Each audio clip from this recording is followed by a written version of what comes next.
Okay, so let's see it move by move now. So white plays d4, knight f6, knight f3, e6.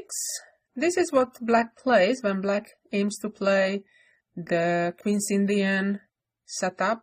Like, for example, if white would play c4, which is kind of the mainstream move, so to say, and then black could play the Queen's Indian, or black would play the Bogo Indian with bishop b4 check. But that's not our topic. In this video, we are playing the London system, avoiding those seas of theories that basically a lot of top players play, but not necessarily because they are better. It's just has so much theory and they're hoping to catch their opponent on long analysis and such. But what you can notice is that more and more players on top level, including Magnus Carlsen, including Gata Kamsky, and recently even Ray Robson, rather opt for the less analyzed openings like the London to have more original play at the board. So now black has a number of moves in this position. Black can play c5, d5, and b6 that we will look at. So let's start with c5 first. White now plays e3, and black now again has three moves that are regularly played. So let's go through them one by one. So let's start with queen b6, which is a typical move trying to take advantage of the only drawback of the bishop f4 early advance, which means it leaves the pawn on b2 somewhat vulnerable. The good news is that after this attack on the pawn, white actually can ignore it. White can proceed by developing the knight.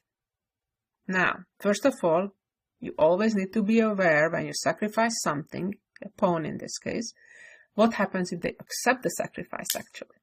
So, let's see what happens after queen b2. White plays knight b5, threatening to fork on c7. If black checks, white can successfully block the check, attack the queen at the same time, and then of course just fork and win the rook in the corner. So, after knight b5, black better off stops that threat with knight a6. And now, this is a very important idea to remember. White plays a3. It's important making sure the queen cannot easily retreat. And the whole idea is trying actually to trap black's queen.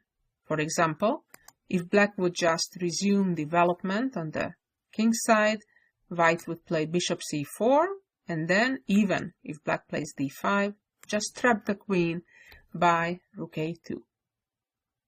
This is very important to understand. a3, very key move, stopping the black queen from retreating to b4.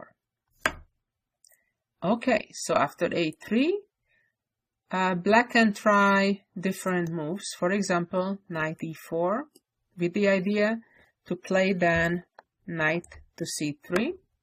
White would continue with rook b1, queen a2, bishop d3, d5, queen c1, and then the idea is to just trap the queen with rook a1. Again, back after a3, black can try knight d5. Similar idea, but the response is also similar. Not bishop c4 because of the knight c3, but rook b1, queen a2, and now the correct move is bishop d6. It's a cute idea that now if black takes, then bishop c4. And if queen takes, knight takes, forks. So, what's the summary of all this? The summary of all this is that it's really, really dangerous for black to take that poisoned pawn on b2. So let's see some of the other options that black has in this position. One is to play a6 trying to prevent the white knight from coming to b5 and then trying to take on b2. Now again, remember this pattern. White could play a3. By the way, knight a4 is playable as well, but I think I prefer a3. And of course, the queen cannot take on b2 because the queen will be trapped immediately with knight a4. So, after a3, black can take, for example, on d4. Pawn takes, still the same. If queen takes b2, knight traps with knight a4. Came d5. White just continues developing. Now, of course, the famous trick that's known mostly from the French defense. This pawn is taboo, cannot be taken because of the discovery. Black plays bishop d7. And now white can play, for example, knight e2, regrouping the knight to the other side of the board and protecting the d4 pawn, of course. And now if black takes, then the white rook gets very active along the b file and getting to the 7th rank. And white has very good compensation for the pawn. Black has serious difficulty in castling. Okay, so now after going back to knight c3, let's look at what happens if black plays bishop e7. That's another move. Now white has several options, but my favorite one is to take on c5. Why now? Because the bishop already moved, so if the bishop would take back, it means the bishop would lose a tempo. If the queen takes, then white can again play knight b5, and after knight d5, I like queen d4, forcing pretty much the trade of queens. And then white actually has multiple threats. One of them is taking the knight on b8, bishop taking b8, and then the pawn on a7 could be hanging. Or also the knight could be chased away and then forking on c7. If black voluntarily takes the bishop, then white actually can try to take the rook and then rescue the knight from the corner. Black, of course, is trying to trap the knight with the bishop on b7. Now, if bishop b7, then just c4 using the pin. So after bishop a6, then white plays a4 with the idea to then follow up with a5, opening the file for the rook, which will in turn help rescuing the knight. Okay, and then if after bishop e7 and d takes c5, black takes back with the bishop, white can resume development, because again it's dangerous for black to take, and allow the knight b5, knight d5, rook b1, and the black queen is in danger, even though it escapes, but doesn't escape all the trouble, because white is playing c4 next, and then trapping the rook. So all these are only sample variations, of course, but they well demonstrate all the ideas and all the dangers that black faces. So, one more thing, let's go back at queen b6, knight c3. There is yet another option for black, in addition to taking on b2 or playing a6 or playing d5 or bishop e7. A last option we'll discuss is if black takes on d4. We do take back with the pawn. Again, taking on b2 wouldn't bring much good for black. The answer is the usual, knight b5.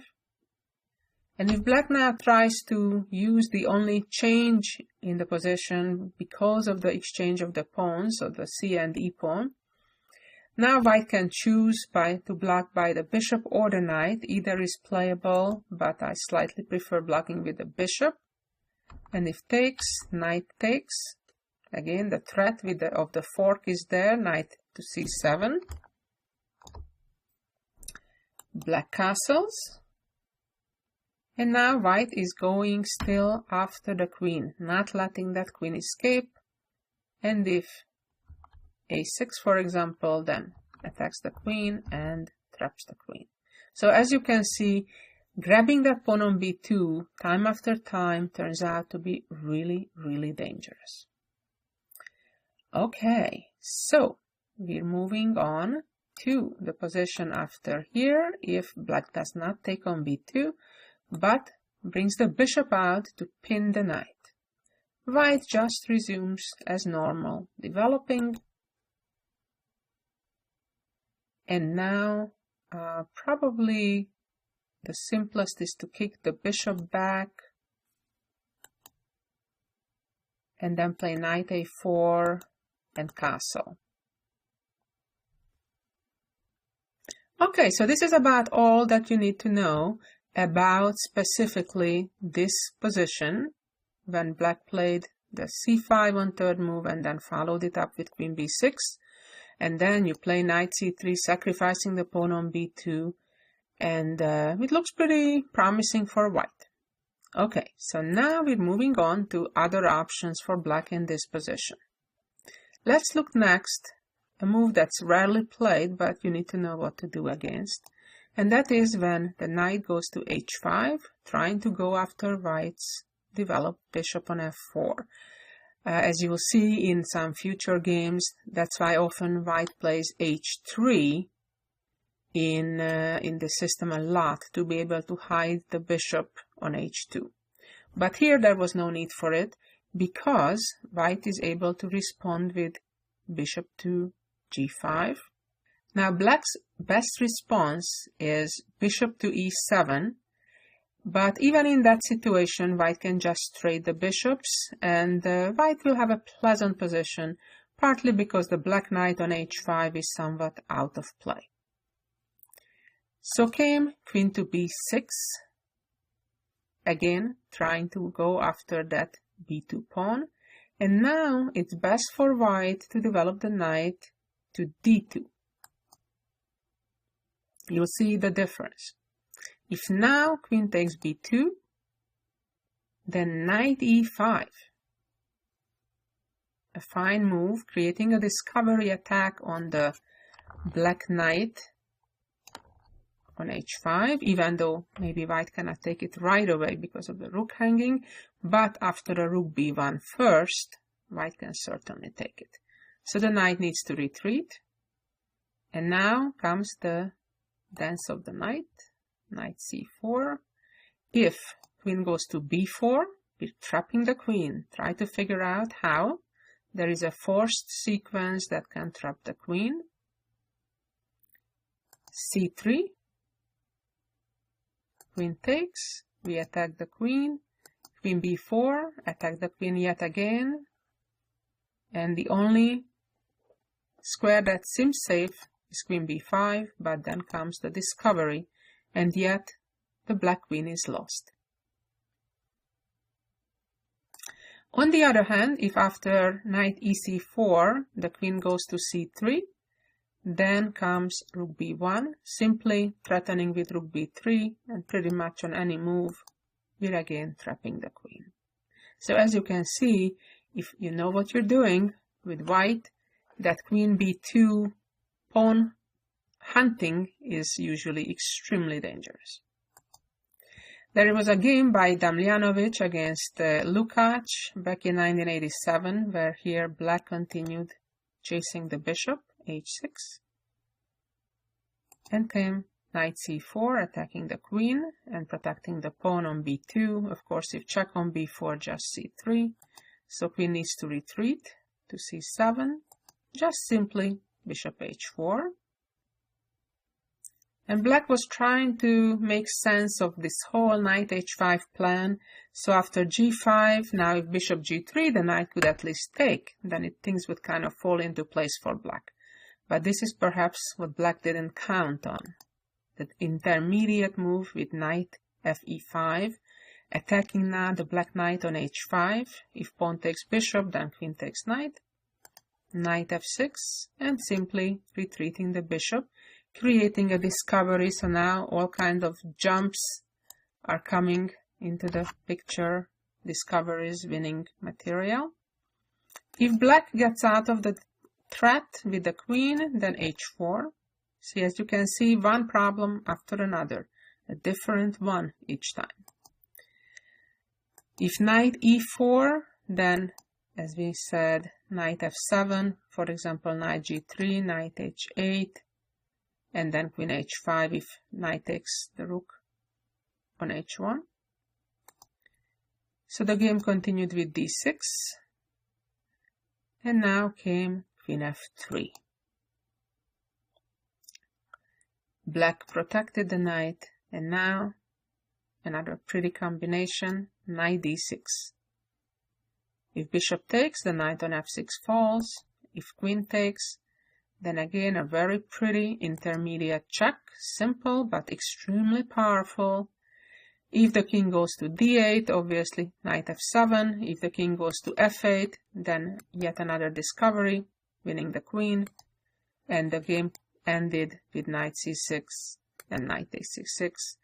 And black is completely hopeless, losing a lot of material. So as we can see, knight h5 is not a great option for black in this position on move 4. And now let's see the lines, what happens after b6. This is one of my favorite ones. I trapped many of my opponents in this one. Knight bd2, and these are especially dangerous for people who try to play the Queen's Indian, not realizing the delicacy of the position.